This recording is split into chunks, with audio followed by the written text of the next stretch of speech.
Good morning, viewers. It's another blessed day. You're welcome to the Daily Fountain Devotional Summary, a daily devotional guide for a close relationship with God. This is a summary of the Daily Fountain Devotional of the Anglican Communion. This summary is by Hope Eleosi Onekpe. You are welcome. Hello, good day. I welcome you back to today's episode of the Daily Fountain Morning Devotion. This summary intends to bring to us understanding to God's words by the help of the Holy Spirit. Today is Friday, July 11, 2025. The topic before us today says, "Do not ignore the advice of elders." Let's bow our heads as we pray. Heavenly Father, we come before you today seeking your presence and guidance as we prepare to hear your word.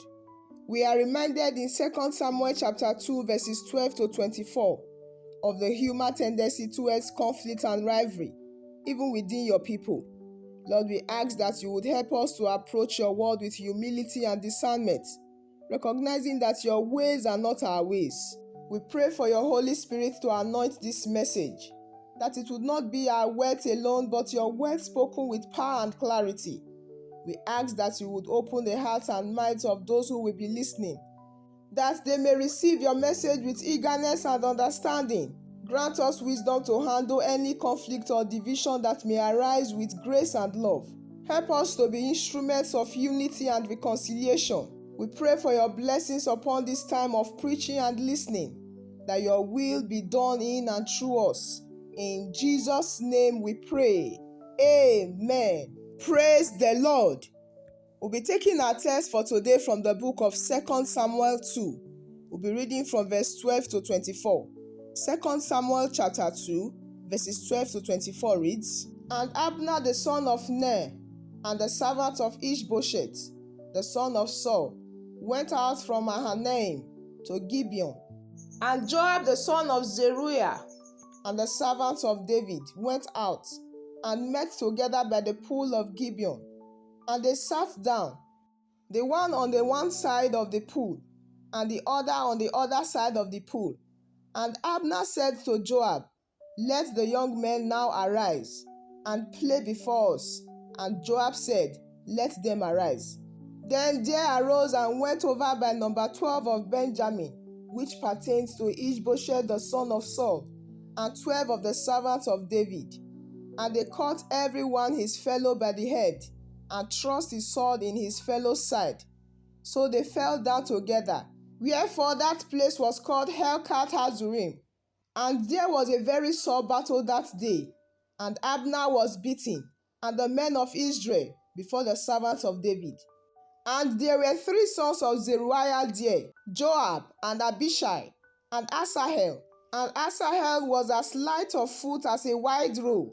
And Asahel pursued after Abner. And in going, he turned not to the right hand nor to the left from following Abner. Then Abner looked behind him and said, Art thou Asahel? And he answered, I am. And Abner said to him, Turn thee aside to thy right hand or to thy left, and lay thee hold on one of the young men, and take thee his armor. But Asahel would not turn aside from following of him. And Abner said again to Asahel, Turn thee aside from following me. Wherefore should I smite thee to the ground? How when should I hold up my face to Joab thy brother? Howbeit he refused to turn aside. Wherefore Abner with the hinder end of the spear smote him under the 5th rib, that the spear came out behind him. And he fell down there and died in the same place. And it came to pass that as many as came to the place where Asahel fell down and died stood still. Joab also and Abishai pursued after Abner. And the sun went down when they were come to the hill of Ammah, that lieth before Giah, by the way of the wilderness of Gibeon. This is the word of God. Thanks be to God. Praise the Lord. Our topic for today once more says, Do not ignore the advice of elders. The body of our today's guide says, Today's passage reveals to us that ignoring advice from a superior is very dangerous, especially when such a person is experienced. As Abner, who defected from the camp of Saul to the camp of David, left the contest between him and General Joab, Asahel, the swift-footed soldier and the younger brother of Joab, pursued him. Abner was reluctant in killing him and warned him to turn back from the pursuit him. But Asahel would not listen. When Asahel drew near to him and closed the gap, then Abner used his own spear to kill him on the spot. Beloved, do not ignore the advice of elders, because what an elder would see while sitting, a young man cannot see it even if he climbs to the top of a mountain. Many young people have lost their lives as a result of rebellion.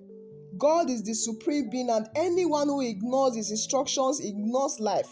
Asahel ignored the advice of Abner and died. Verses 21 to 23. King Saul ignored the instruction of God through prophet Samuel, and God took the kingdom away from him, and he died as a common man on the battlefield. The sons of prophet Eli ignored the warning of their father and died prematurely. They could not fulfill God's mandate upon their lives. Do you have the attitude of ignoring wise counsel? God wants you to change today, because in the multitude of counsel, there is safety. Our prayer for today says, Dear Lord, help me not to ignore the wise counsel of the elders around me. Amen. Praise the Lord. Our today's passage, 2 Samuel chapter 2, verses 12 to 24, describes a conflict that arises between David's men, led by Joab, and Abner's forces, representing Saul's son, Ishbosheth. This man named Joab was apparently one of the 400 men who joined David at Adullam cave. Read 1 Samuel chapter 22, verses 1 to 2. Now he joined with David during this general period. Joab had two notable brothers, Abishai and Asahel. And so Joab, Abishai, and Asahel were David's nephews, the sons of David's sister, Zeruiah. Read 1 Chronicles chapter 2, verse 16. Joab had this long and checkered career as David's chief general, and on this fateful day, there was this fascinating confrontation between Abner and Joab as two military men who were completely devoted to their cause. So Abner suggested some kind of contest between a select group of his men and Jacob's men. Verse 15a says, Then there arose and went over by number 12 of Benjamin. And so when the two groups of 12 met, it degenerated into a mutual bloodbath. Verse 16 says, And they caught every one his fellow by the head, and thrust his sword in his fellow's side. So they fell down together. But David's men under the command of Joab prevailed in the battle. Praise the Lord.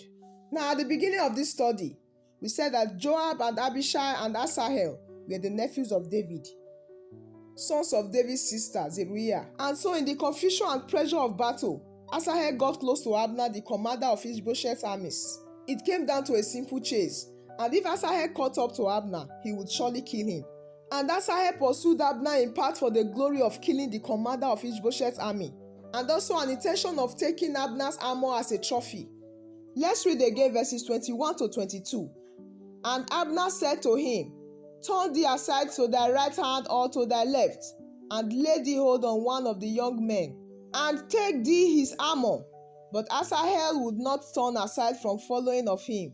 And Abner said again to Asahel, Turn thee aside from following me, wherefore should I smite thee to the ground? How then should I hold up my face to Joab thy brother? Now from these two verses just read, we see that Abner first asked Asahel to turn back out of concern for his own safety, but it did not make much sense to Asahel, because to Asahel, Abner was at the disadvantage. Then again, Abner also appealed to Asahel on the ground of military honor that officers should not strike down officers, especially when it might lead to ugly retribution and danger of leaderless armies. But Abner's plea did not work, though perhaps it should have. But at that point in time, Asahel was too single-minded in his determination to kill Abner and crush the armies opposing David. And scripture tells us that Abner struck him in the stomach, and he fell down and died on the spot. So it is clear that Abner killed Asahel in self-defense.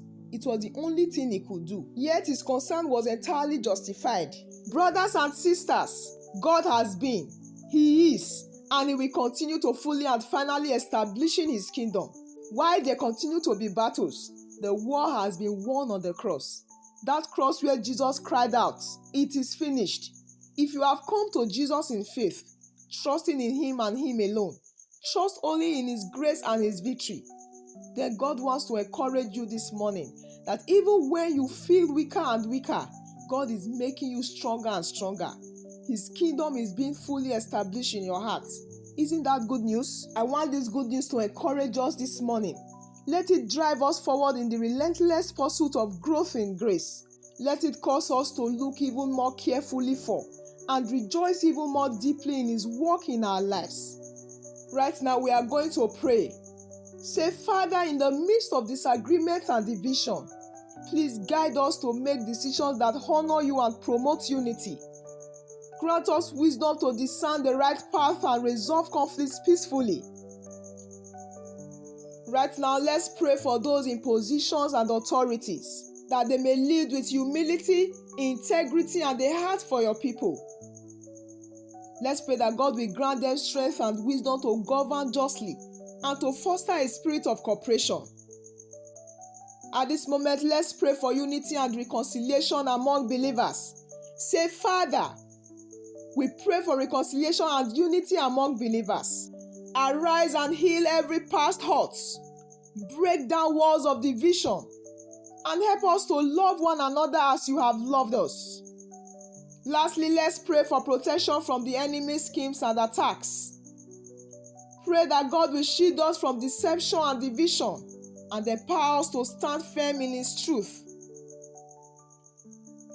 Let's begin to bring our prayers up in appreciation. Thank You, Lord Jesus. In Jesus' name we pray. Father God, we come before You acknowledging Your sovereignty over all things. You are the King of kings and Lord of lords, and we thank You for Your power and authority. We pray for guidance in the midst of conflict, asking for wisdom to respond with grace and humility. Help us to be peacemakers, seeking reconciliation and unity among Your people. Father, give us strength to persevere in difficult times, and grant us Your mercy and forgiveness when we fall short. We commit to serving You with all that we are, seeking to honor You in all that we do. We decree all-round blessings into our day. May our going out and coming in today be blessed. This we ask. In Jesus' mighty name we pray. Amen. Praise the Lord. Let me use this opportunity to appreciate my viewers for joining us today.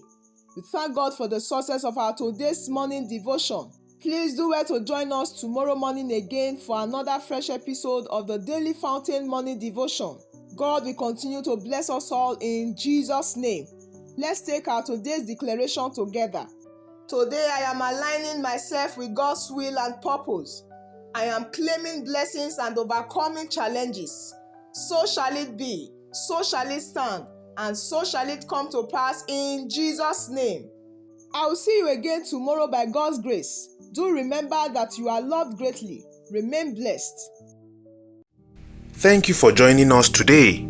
If you have been blessed and would like to have more of this, consider liking and subscribing. Share with friends and family as well. Join us tomorrow again. God bless you.